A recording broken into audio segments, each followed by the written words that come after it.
Afternoon, ladies and gentlemen. Philip Bateman here, Bravo Charlie at the Australia-China Business Council, talking about the Greater Bay Area, and I'm here with Danny Armstrong, Managing Partner from ShineWing Australia. And Danny, you shared an amazing, essentially 5-step process of how you see companies evolve when they go on a journey with interacting with a partner in Asia. Would you care to share that for the audience? Yeah, sure. The example I gave, Philip, was really what I've seen play out over the last 7 years, predominantly in the agriculture and food space.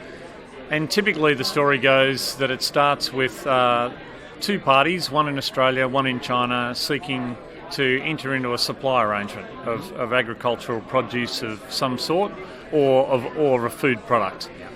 Then we progress a little further, and typically the Asian counterparty seeks to make a minority investment into the Australian business to strategically lock the supply arrangement together, to guarantee the supply for their business in Asia. From there, the Australian business, typically, not always, seeks to grow their productive capacity in their business, often with a guaranteed offtake into the distribution network of the Asian investor or the Chinese investor. Mm-hmm. And from there, there's a few additional side benefits that often play out. One is the Chinese business or the Asian business seeking to get a deeper intellectual understanding of how the Australian business operates, how it's run, how it does what it does, creates what it creates, and what technology it uses in its business that can then potentially be brought back into the Asian business to improve its productivity and improve its process. And lastly, there's often a side benefit for the Australian business of a potential down the track exit path or succession path for them. So as you can see, and I hope I've articulated, there's a number of multiple win-wins, I think, in that whole scenario for both sides of the equation. And when we talk about synergies between businesses and teams, I'd suggest that people potentially not in the industry have a perception that people are doing this for profit. Everybody's they just want to make as much money as possible. Though, to me, that's surely not sustainable when you talk about a business partnership. What sort of synergies do you see between clients who essentially get into a long-term relationship together? Yeah. Look, I think, naturally, maybe the first starting point in business when two parties who don't know each other first set out on their journey, it's about, well, how can I make money? But then as people get to know each other and trust grows and connection evolves, then I think there's far broader things that develop into true partnership. How can people leverage the skills or the competitive advantage of each other for the benefit of their business? So in the example I just gave, an Australian company with great product in high demand because it's a safe, high-quality food product in high demand in China. Mm-hmm. But the Australian business has excess production capacity in Australia, looking to access an exciting new growth market with a guaranteed distribution network, as one example. Yeah. So there's obviously terrific synergy there, and which is of great benefit to both parties, and I think that just naturally evolves over time as trust grows and people get to know each other better.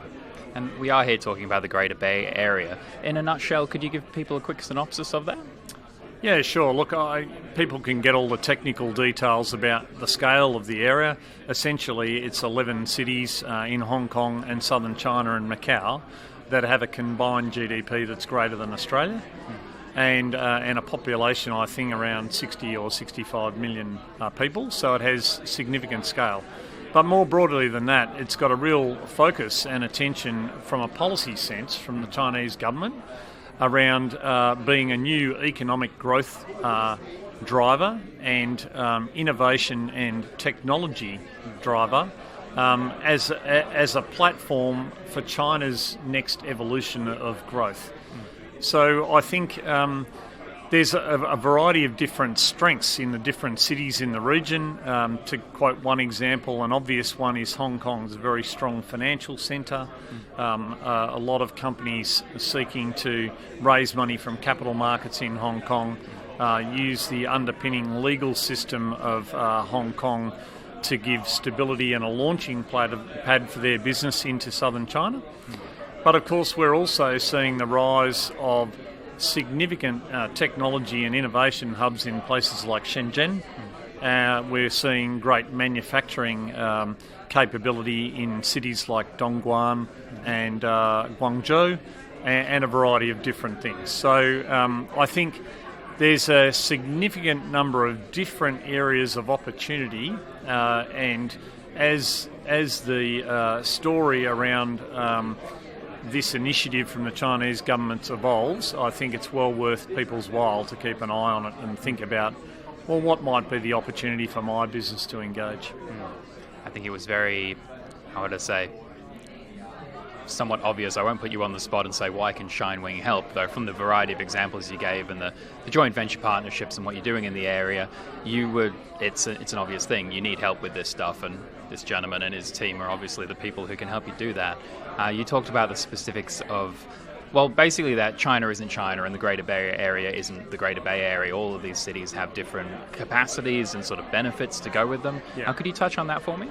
Yeah, sure. I think one of the interesting things on the China mainland that I talked about is the fact that policy is not generally generically applied across China. So, for example, when you establish your business in a particular area that maybe has a focus on its interpretation of China's 5-year plan on a particular industry sphere or economic sphere, take Shenzhen with now being a renowned technology hub, then potentially there's significant benefits for you as you establish your business in a related area of focus for that geography.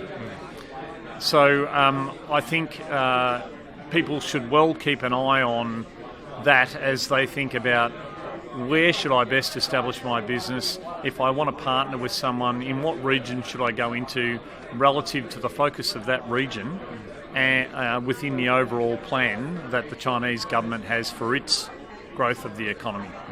And in 3 bullet points, if you would, what are the fundamentals that businesses seeking to engage with the Greater Bay Area need to address if they're going to take this seriously? It not blow up on them? Yeah. I think, firstly, I'm obviously going to say, as you alluded to, get the right advice.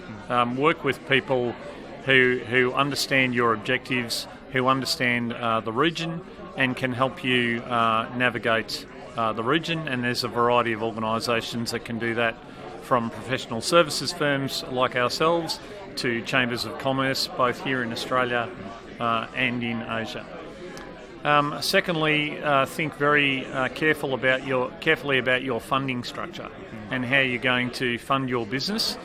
China, the mainland, has a closed capital account, which means you need to think through very carefully not only how you're going to fund your business today, but how you're going to fund your business significantly into the future to ensure that you don't literally run out of money if you're successful. And thirdly, I think, back to my earlier point, think about the core elements of business you want to emphasise when you're choosing which geography you want to go into, and align yourself with, the areas of most benefit for your particular circumstance. Thank you very much for your time. No worries, you're welcome. Cheers.